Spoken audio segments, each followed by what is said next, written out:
8장. 누가 지혜로운 사람인가? 누가 사물의 이치를 깨우쳤는가? 지혜는 사람의 안색을 밝게 하여 찡그린 얼굴을 바꾸어 준다. 하나님 앞에서 맹세했다면 왕의 명령에 순종하여라. 왕은 자기 마음대로 하는 자이니 왕 앞에서 경솔하게 물러나지 말고 무례한 일은 주장하지 마라. 왕의 말은 절대적이니 누가 감히 그에게 당신이 무엇을 합니까? 라고 하겠는가? 그의 명령을 지키는 자는 해를 입지 않을 것이다. 지혜로운 마음은 적절한 때와 절차를 알고 처신한다. 비록 재앙이 덮쳐 무겁게 누른다 하더라도 세상 만사에는 적절한 때와 절차가 있는 법이다. 사람이 미래를 알지 못하니 장차 될 일을 누가 사람에게 말할 것인가? 바람을 붙잡아 둘 사람이 아무도 없듯이 자기 죽을 날을 마음대로 정할 수 있는 사람은 없다.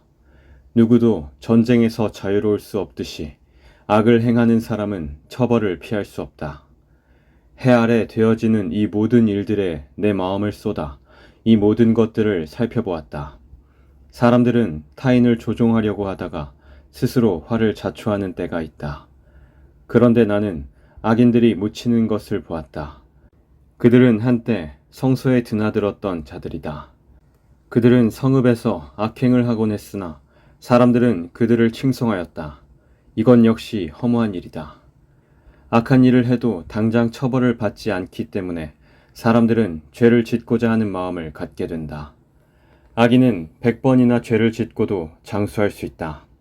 그러나 내가 알기에 하나님을 경외하고 하나님 앞에서 그분을 섬기는 사람들이 잘 될 것이다.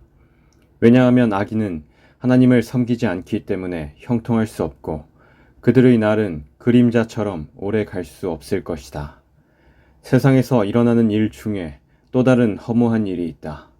그것은 악인이 받아야 할 처벌을 의인이 받고 의인이 받아야 할 마땅한 보상을 악인이 받는 것이다. 이건 역시 내가 보기에 허무한 일이다.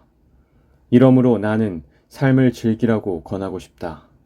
왜냐하면 해 아래서 먹고 마시고 만족하는 것보다 더 나은 것이 없기 때문이며 하나님께서 그에게 주신 전생의 동안 기쁨이 있을 것이기 때문이다. 내가 지혜를 얻고 사람들의 수고를 알고자 작정했을 때 나는 밤낮잠을 이루지 못하였다. 나는 하나님께서 하시는 모든 일을 살펴보았다. 그러나 그 누구도 해 아래서 되어지는 것을 다 깨달을 수는 없다. 사람이 제 아무리 깨우치려고 노력해도 그 의미를 발견하는 것은 어렵다. 혹 지혜로운 사람이 안다고 말할지 모르지만 사실 안다고 할 수 없다. 9장. 내가 이 모든 것을 마음으로 생각하여 탐구해 본 결과 의인이나 지혜로운 사람이나 그들이 하는 일은 모두 하나님의 손안에 있다는 것을 알았다. 그러나 아무도 자기를 기다리는 것이 사랑인지 미움인지 알지 못한다. 모든 사람은 공통의 운명을 갖는다. 의인이나 악인이나 선인이나 강도나 깨끗한 자나 더러운 자나 예배를 드리는 자나 드리지 않는 자나 모두 마찬가지이다. 선인에게 임하는 일이나 죄인에게 임하는 일이나 맹세하는 자나 두려워 맹세하지 못하는 자나 일반이다. 모든 사람이 다 같은 운명에 떨어진다는 것은 악한 일이다. 이로 인해 사람의 마음은 악으로 가득 차고 사는 동안 미친 짓을 생각하다 결국은 죽고 만다. 그러나 살아있는 개가 죽은 자보다 낫다라는 말처럼 살아있는 사람에게는 소망이 있다. 왜냐하면 산 사람은 자신들이 죽을 것을 알지만 죽은 사람은 아무것도 모르며 아무런 보상도 없고 그들에 대한 기억도 잊혀지고 말기 때문이다. 죽은 사람은 사랑과 미움, 시기하는 일을 오래전에 그치고 해 아래서 일어나는 어떤 일도 다시는 참여할 수 없다. 그러니 너는 가서 즐겁게 먹고 기쁜 마음으로 내 포도주를 마셔라. 왜냐하면 이미 하나님께서 내가 하는 일을 인정하셨기 때문이다. 언제나 흰옷을 말끔하게 차려입고 머리에는 기름을 발라라. 하나님께서 주신 이 허무한 생애 동안 내가 사랑하는 내 아내와 생일을 즐겨라. 이것이 내 삶의 몫이요 내 수고의 보상이다. 내 손이 발견하는 것이 무엇이든 힘을 다해 일하라. 왜냐하면 내가 장차 들어갈 무덤에서는 일하는 것도 계획하는 것도 지식도 지혜도 없기 때문이다. 내가 세상을 살펴보니 발이 빠른 자라고 해서 경주에서 이기는 것이 아니며 강한 자라고 해서 전쟁에서 이기는 것도 아니다. 지혜자라고 해서 음식이 생기는 것도 아니고 슬기롭다고 해서 재물이 더해지는 것도 아니며 재주가 있다고 해서 은총을 얻는 것도 아니다. 이는 모든 이에게 때와 기회가 동일하게 찾아오기 때문이다. 아무도 자기 때를 알지 못한다. 물고기가 무자비한 그물에 걸리고 새가 덫에 걸리듯 사람 역시 자기에게 닥치는 예기치 못한 불운의 덫에 걸릴 때가 있다. 또 내가 세상을 살펴보다가 인상 깊게 받은 지혜가 있는데 이는 다음과 같다. 어떤 작은 성에 적은 수의 사람들이 살고 있었다. 그런데 한 번은 어떤 강한 왕이 공격하여 그 도성을 포위하고 거대한 공격용 탑을 설치하였다. 그때 그 도성에는 가난하지만 지혜로운 사람이 살고 있었는데 바로 그 사람이 그의 지혜로 그 도성을 구원하였다. 그런데도 이 가난한 사람을 기억해주는 사람은 없었다. 지혜가 무력보다 강하다고 내가 늘 말했지만 그 가난한 사람의 지혜는 무시되었고 더 이상 이것을 들으려 하지 않았다. 조용히 들리는 지혜자의 가르침이 어리석은 통치자들의 외침보다 훨씬 낫다.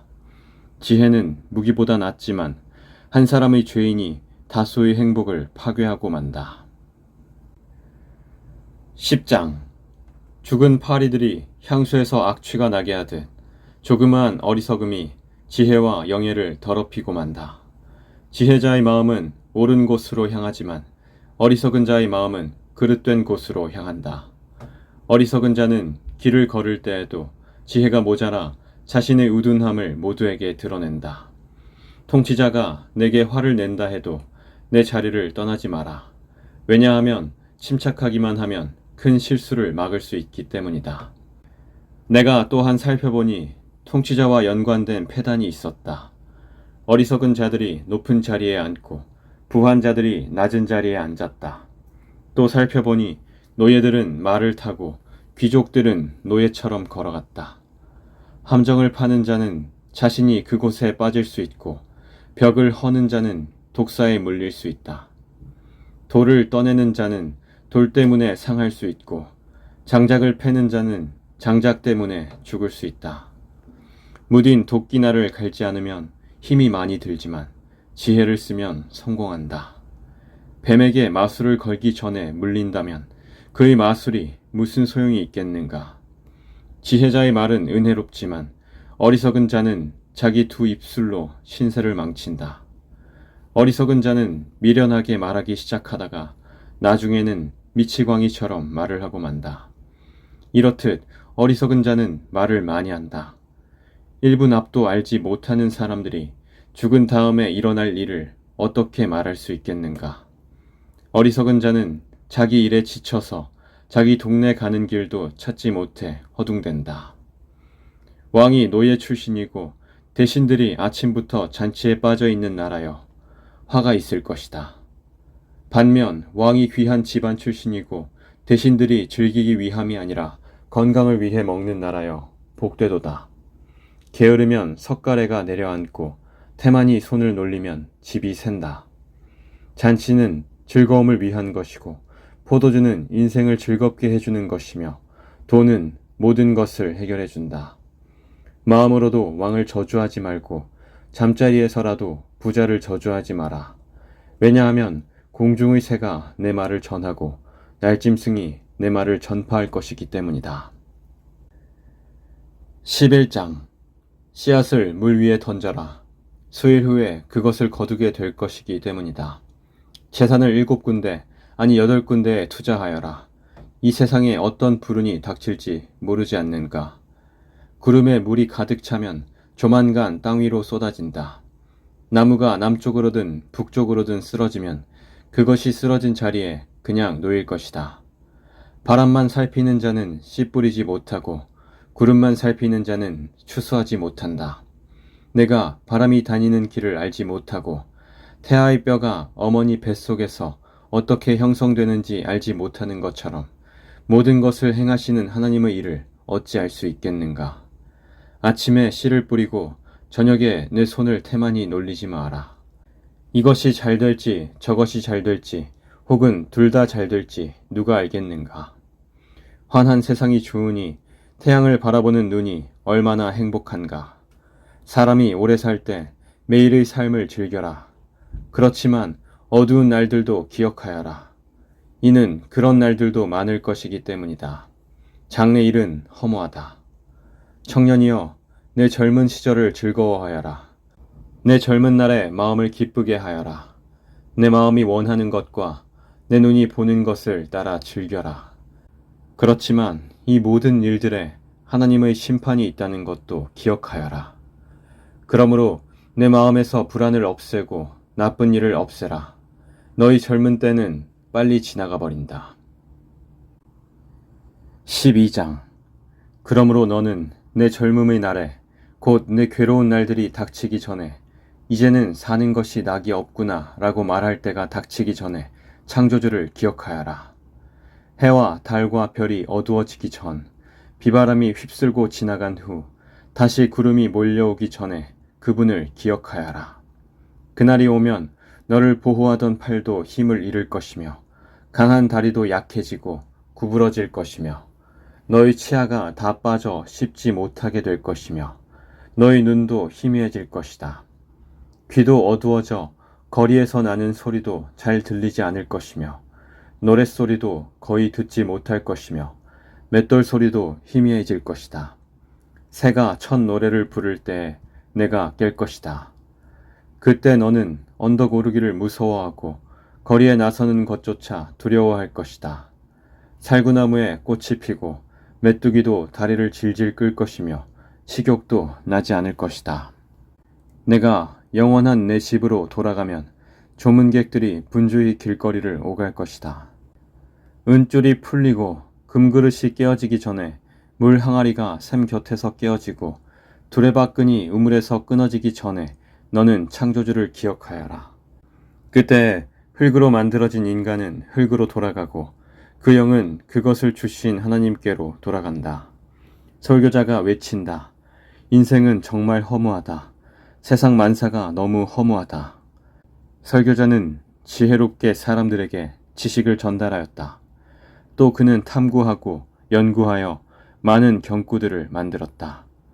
설교자는 격려를 주는 말을 탐구하여 찾았다. 그래서 그가 기록한 교훈은 정직하며 진실하다. 지혜자의 교훈은 채찍 같고 그가 수집한 말씀은 잘 박힌 못과 같으니 이는 모두 한 목자의 말씀이다. 내 아들아, 이런 말씀에 더하여 다른 가르침을 주의하여라. 책을 쓰는 일은 끝이 없고 공부는 하면 할수록 사람을 피곤하게 만든다. 세상 만사의 결론을 들었으니 하나님을 경외하고 그분의 명령을 지켜라. 이것이 사람이 해야 할 본분이다. 하나님은 선악간의 모든 행위와 남몰래 한 모든 일을 심판하실 것이다.